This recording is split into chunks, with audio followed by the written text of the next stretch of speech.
મિત્રો, કલ્પના કરો કે સવારે તમે આંખ ખોલો અને તમારા હાથમાં સ્માર્ટફોન નથી, ઘરમાં પંખો નથી, નળમાં પાણી નથી અને સ્વિચ પાડો તો લાઇટ પણ નથી. તમારી આસપાસ સિમેન્ટના જંગલોને બદલે માટીની સુગંધ છે અને કાંડામાં ઘડિયાળ નથી પણ આકાશનો સૂર્ય સમય બતાવે છે. શું તમે આ 2026ની સાલમાંથી સીધા 1826ના ગુજરાતમાં જવા તૈયાર છો, જ્યાં લોકો પાસે સુવિધાઓ ઓછી હતી પણ સંતોષ હિમાલય જેવડો હતો? આજે આપણે એવા ગુજરાતની સફર પર જઈશું જેનો ઇતિહાસ તમારા દાદાએ પણ કદાચ વાર્તાઓમાં જ સાંભળ્યો હશે. દોસ્તો, કલ્પના તો કરી લીધી પણ હવે હકીકત જોઈએ તો એ વખતે કોઈ હાઈવે નહોતા. ત્યારે બધી જ જગ્યાએ માત્ર ધૂળિયા રસ્તા જોવા મળતા અને એ રસ્તા પર ગાડાના પૈડાનો જે અવાજ આવતો એ સમયનું સંગીત હતું. 200 વર્ષ પહેલા ગુજરાત આજે છે એવું એક રાજ્ય નહોતું. એ સમયે ગાયકવાડ, પેશવા અને અંગ્રેજોની ઈસ્ટ ઇન્ડિયા કંપનીનું શાસન શરૂ થઈ રહ્યું હતું. ઠેર ઠેર રજવાડાઓ હતા. લોકો રાજાશાહી અને ગ્રામીણ પંચાયત વ્યવસ્થામાં જીવતા. સમાજમાં જ્ઞાતિ વ્યવસ્થા ખૂબ જ મજબૂત હતી અને દરેક જ્ઞાતિનો પોતાનો ચોક્કસ વ્યવસાય હતો. એ સમયના ગુજરાતના લોકોનો પહેરવેશ સાવ સાદો અને ગરિમાપૂર્ણ હતો, જેમાં પુરુષો માથે મોટી પાઘડી, કેડિયું અને ધોતિયું પહેરતા. જેમાં પાઘડીની સ્ટાઇલ પરથી જ ખબર પડી જતી કે માણસ કયા પંથકનો છે. અને સ્ત્રીઓ પણ ત્યારે સુતરાઉ સાડી અને ચાંદીના ગરડા પહેરતી. મિત્રો, ત્યારે ઘરના ખૂણામાં રાખેલી માટીની કોઠીઓ પરિવારનું ભાગ્ય ગણાતું. આખું વર્ષ મહેનત કરીને જે અનાજ પાકતું એને જીવની જેમ સાચવવું પડતું, કારણ કે જો એક ચોમાસું નિષ્ફળ જાય તો મોત ઘરના આંગણે આવીને ઊભું રહેતું. એ સમયમાં દુષ્કાળ એટલે લાચારીની પરાકાષ્ઠા હતી. ખેતરો સાવ સુકાઈ જતા, ઢોર ઢાંખર ટપોટપ મરવા માંડતા અને માણસ માત્ર આકાશ તરફ મીટ માંડીને બેસી રહેતો. એ સમયના લોકોએ ભૂખને ખૂબ જ નજીકથી જોઈ હતી, એટલે જ રોટલાના એક ટુકડાને પણ એવો પ્રસાદ માનીને માથે ચડાવતા. જ્યારે સૂરજ આથમી જતો ત્યારે ગામના પાદરે એક અનોખો જ માહોલ જામતો.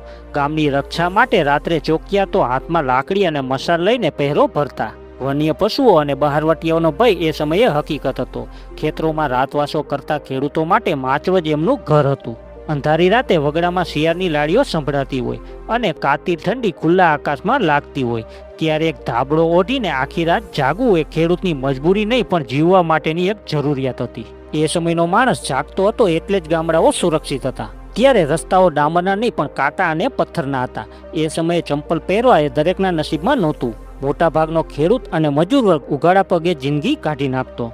ઉનાળાની બપોરે જ્યારે જમીન લાવા જેવી તપતી હોય ત્યારે પગના તળિયે લોહીના ફોલ્લા પડી જતા અને શિયાળામાં એ જ પગમાં ઊંડા ચીરા પડતા. એ ચીરામાં ગામના લોકો તેલ કે મીણ ભરીને ફરી પાછા ખેતરે ઉપડી જતા. એમના પગના તળિયા લોખંડ જેવા મજબૂત થઈ જતા, કારણ કે એમને આખી ધરતી ઉઘાડા પગે જ ખૂંદવાની હતી. અંધારું થયા પછી દુનિયા થંભી જતી. એ સમયે તેલ કિંમતી હતું એટલે આખી રાત દીવો બાળવો એ અમીરી ગણાતી. ગરીબના ઘરે તો સાંજની રસોઈ પૂરી થાય એટલે દીવો ઠારી નાખવામાં આવતો. અંધારામાં માત્ર અવાજો જ રસ્તો બતાવતા. રાત્રે જો કોઈ અજાણ્યો અવાજ આવે તો આખું ફળિયું લાકડી લઈને બહાર નીકળી જતું. માણસ રાત્રે વહેલો સૂઈ જતો, કારણ કે એને ખબર હતી કે અંધારું એ કુદરતનો વિસામો છે. ત્યારે સીમમાં ડાકુઓનો અને બહારવટીયાઓનો ભારે વટ હતો. ગામની રક્ષા માટે ગરાસિયા કે ચોકિયા તો પાદરે રાતવાસો કરતા. જો કોઈ લૂંટારૂ ટોળકી ગામ પર ત્રાટકે તો ગામના જુવાનિયાઓ પોતાના જીવની પણ આહુતિ આપી દેતા, પણ ગામની આબરૂ સાચવી લેતા. પાદરે રહેલા પાળિયાઓ એ વાતની સાક્ષી પૂરતા કે 200 વર્ષ પહેલા માણસ માટે આબરૂ પોતાના જીવ કરતાં પણ વધારે વહાલી હતી. 200 વર્ષ પહેલા માણસ કુદરતને પોતાનો માલિક માનતો, નદીને માતા, વડલાને દેવ અને પશુઓને પરિવાર ગણતો. ત્યારે પ્રદૂષણ જેવો શબ્દ જ નહોતો. નદીનું પાણી કાચ જેવું ચોખ્ખું રહેતું, જેમાં તળિયે પડેલો સિક્કો પણ દેખાઈ જતો. માણસ પાસે ભલે ત્યારે સુખ સુવિધાઓ નહોતી પણ એની પાસે શાંતિ બહુ હતી. એ સંતોષી હતો, કારણ કે એને ખબર હતી કે ધરતી માતા જેટલું આપશે એમાં જ એમનું કલ્યાણ સમાયેલું છે. ત્યારે કોઈના કાંડા પર ઘડિયાળ નહોતી. સમય એટલે આકાશમાં સૂરજની સ્થિતિ. ખેતરમાં કામ કરતો ખેડૂત પોતાના પડછાયાને માપીને જ કહી દેતો કે હવે ભાથું ખાવાનો સમય થઈ ગયો છે. રાત્રે તારાઓના સ્થાન અને સપ્તર્ષિ જોઈને સમય નક્કી થતો. પળ, ઘડી અને વીઘડીમાં જિંદગી વહેતી. ઉતાવળ કોઈને નહોતી, કારણ કે કુદરત જ એમની ઘડિયાળ હતી. ત્યારે બજારમાં તૈયાર કપડાં નહોતા. દરેકના ઘરમાં રેટીઓ ચાલતો. સ્ત્રીઓ પોતે કપાસ કાંતતી અને ગામના વણકરભાઈ પાસે જઈને કાપડ વણાવતી. એ કાપડ ભલે જાડું હોય કે ખરબચડું હોય પણ એમાં ઘરની લક્ષ્મીનો પરસેવો અને એક પડેલું હતું. એ કપડાં વર્ષો સુધી ચાલતા અને ફાટે તો એના પર થીગડું મારીને પણ પહેરવામાં આવતું, કારણ કે એમાં લોકોની મહેનત હતી. મિત્રો, આજે આપણે 200 વર્ષ પહેલાના જીવનની વાતો કરી રહ્યા છીએ, જ્યાં દરેક વસ્તુ હાથની મહેનતથી બનતી. આજે દુનિયા ભલે બદલાઈ ગઈ હોય, મશીનો આવી ગયા હોય, પણ આપણા ગામડાની સંસ્કૃતિ અને હાથની જાદુગરી આજે પણ જીવતી છે.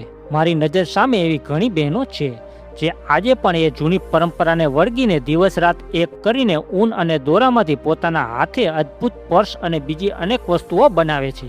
એમના એક એક ટાંકા પાછળ કલાકોની મહેનત અને પોતાના પરિવારને બેઠો કરવાની મજબૂત જીત છુપાયેલી છે. મેં વિચાર્યું કે આ બહેનોની મહેનત ખૂણે ખૂણે પહોંચવી જોઈએ. એટલે જ આ બહેનો દીકરીઓને આર્થિક રીતે મદદરૂપ થવા માટે મેં એમની હાથે બનાવેલી આ તમામ પ્રોડક્ટને મીશો પર મૂકી છે. તમે જ્યારે આમાંથી એક પર્સ કે કોઈ પણ વસ્તુ ખરીદો ત્યારે તમે માત્ર એક પ્રોડક્ટ નથી ખરીદતા, પણ એક ગરીબ ઘરની બહેનને આર્થિક રીતે મદદ કરો છો. તમે નીચે આપેલી લિંક પર ક્લિક કરીને અથવા મીશો પર જઈને આ વસ્તુઓ મંગાવી શકો છો, જેની ફૂલ ડિટેલ તમને સ્ક્રીન પર જોવા મળે છે. ચાલો આપણે સૌ સાથે મળીને આ ગામડાની કળાને મરતી બચાવીએ અને આપણી બહેનોને પગભર કરીએ. તો મિત્રો, આ તો હતી આજની એ અનમોલ કળાની વાત. પણ હવે ફરી પાછા વળીએ 200 વર્ષ પહેલાના એ રહસ્યમય સમયમાં અને જોઈએ કે ત્યારે લોકોનું જીવન કેવું હતું. ત્યારે કેમિકલ વાળા શેમ્પુ કે સાબુ નહોતા. લોકો ત્યારે ખેતરની માટીથી માથું ધોતા, નદીએ નાહવા જાય ત્યારે પથ્થર ઘસીને શરીર સાફ કરતા. કપડાં ધોવા માટે પણ કુદરતી પદાર્થોનો ઉપયોગ થતો. પ્રકૃતિ જ એમનું બ્યુટી પાર્લર ગણાતું, એટલે જ એમના ચહેરા પર એક અનોખું કુદરતી તેજ રહેતું. રસોડામાં ચમકતા કાંસાના થાળી વાટકા અને તાંબાના બેડા એ વાસણોમાં જમવું એ સ્વાસ્થ્ય માટે ઉત્તમ મનાતું. સ્ત્રીઓ રાત્રે રાખ અને આંબલીથી એ વાસણ ઘસીને એવા ચમકાવતી કે એમાં મોઢું દેખાય. એ સમયના વાસણો પેઢી દર પેઢી ચાલતા, જેની કિંમત ધાતુ કરતા એની યાદો સાથે વધારે જોડાયેલી હતી. ત્યારે માણસ બહુ જ ધાર્મિક હતો. કોઈ પણ તકલીફ આવે તો દેવ નારાજ થયા છે એમ માનીને પૂજાપાઠ અને માનતા થતી. શુકન અપશુકન પાડવામાં આવતા. એ શ્રદ્ધા એમને મુશ્કેલ સમયમાં હિંમત આપતી. તો ક્યારેક એ અંધશ્રદ્ધાના કારણે નુકસાન પણ થતું, પણ એમના મનમાં કુદરતનો ડર જીવતો. એટલે લોકો ત્યારે પાપ કરતા પહેલા 100 વખત વિચારતા. ત્યારે કાગળ અને પેન મોંઘા હતા. નિશાળ એટલે વડલાની છાયા. બાળકો ધૂળમાં આંગળીથી અક્ષરો લખતા અથવા લાકડાની પાટી પર ખડીથી એકડો ગૂંથતા.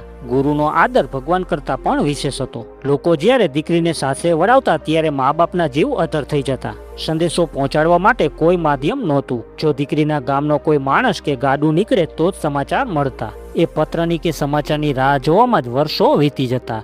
એ વિરહમાં જે વેદના હતી એણે જ એ સંબંધોને પવિત્ર રાખ્યા હતા. 200 વર્ષ પહેલા ચોરી થતી, પણ એમાં પણ એક મર્યાદા હતી. બહારવટિયાઓ ગરીબોને હેરાન કરવાને બદલે એમની મદદ કરતા. લૂંટારાઓ માત્ર રાજાઓ કે અમીરોની મિલકત પર ત્રાટકતા. કોઈ સ્ત્રી કે બાળકની સામે નજર ઉઠાવી એ બહારવટિયાઓ માટે અધર્મ ગણાતો. એ જમાનામાં દુશ્મનીમાં પણ એક ઈમાનદારી હતી. ત્યારે વસ્તી ઓછી હતી અને જંગલો અપાર હતા. ગામનો સીમાડો પતે એટલે ઘટાદાર જંગલ શરૂ થઈ જતું. વાઘ અને દીપડા ગામની ભાગોળે દેખાતા. આ વાત ત્યારે સાવ સામાન્ય હતી.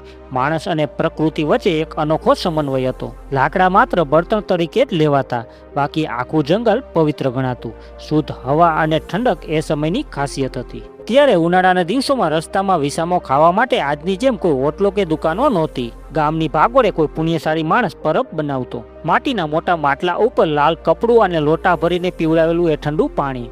મુસાફરોને એ અમૃત જેવું લાગતું. ત્યારે પાણી પીવડાવવું એ સૌથી મોટું પુણ્ય ગણાતું. ગરમીથી હાંફતો મુસાફર ત્યાં 2 ઘડી ઘટાદાર વૃક્ષ નીચે બેસીને વિસામો ખાતો અને વરુણ દેવતાનો આભાર માનતો. ત્યારે ઘોંઘાટ નહોતો.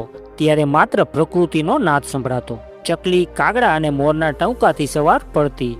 સાંજે પણ હજારો પક્ષીઓ જ્યારે આકાશમાં ઉડતા ત્યારે સૂરજ પણ એમના કલરોમાં સંતાઈ જતો. પક્ષીઓની હરકત જોઈને જ લોકો સમજી જતા કે આજે વરસાદ આવશે કે વાવાઝોડું. માણસ અને પક્ષીઓ વચ્ચે એક અતૂટ ભાષા હતી, જે આજે આપણે સાવ ભૂલી ગયા છીએ. ત્યારે જમવામાં મિષ્ટાન એટલે ચૂરમું અથવા લાપસી. ઘી એટલું ચોખ્ખું અને પુષ્કળ હતું કે રોટલા પરથી ઘીની ધારો થતી. તેલનો ઉપયોગ બહુ જ ઓછો હતો.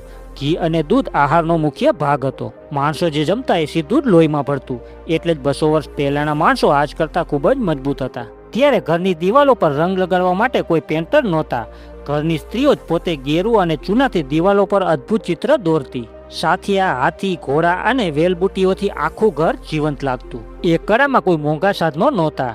બસ આંગળીઓનો જાદુ અને કુદરતી રંગો હતા. ઘરની સજાવટ એ પ્રેમ અને કલાનું પ્રતીક હતું. ત્યારે માણસ કેટલો સુખી છે એ એના બેંક બેલેન્સ પરથી નહીં, પણ એના ખીલે બાંધેલા પશુઓ પરથી નક્કી થતું. દૂધ દહીંની નદીઓ વહેતી. જેની પાસે વધારે ગાયો હોય એનું માન ગામમાં સૌથી ઊંચું રહેતું. પશુઓ પરિવારના સભ્યની જેમ પડાતા અને એમના મૃત્યુ પર આખું ઘર રડતું. મિત્રો, ત્યારે સુવિધાઓ શૂન્ય હતી, પણ સંતોષ ઘણો હતો. માણસ પાસે ભૌતિક વસ્તુઓ ઓછી હતી, પણ હૈયામાં હેમ અને જીવતરમાં નિરાંત વધુ હતી. તકલીફો ડગલે ને પગલે પડતી, પણ એની સામે લડવાની હિંમત હિમાલય જેવડી લાગતી. એ સાદગી, એ શુદ્ધતા અને એ સંબંધોની ભીનસ જ એ સમયને સુવર્ણ બનાવતી. આ સાથે જ આ વિડીયોને અહીં પૂરો કરીએ. ફરી મળીએ આવા જ એક બીજા વિડીયોમાં.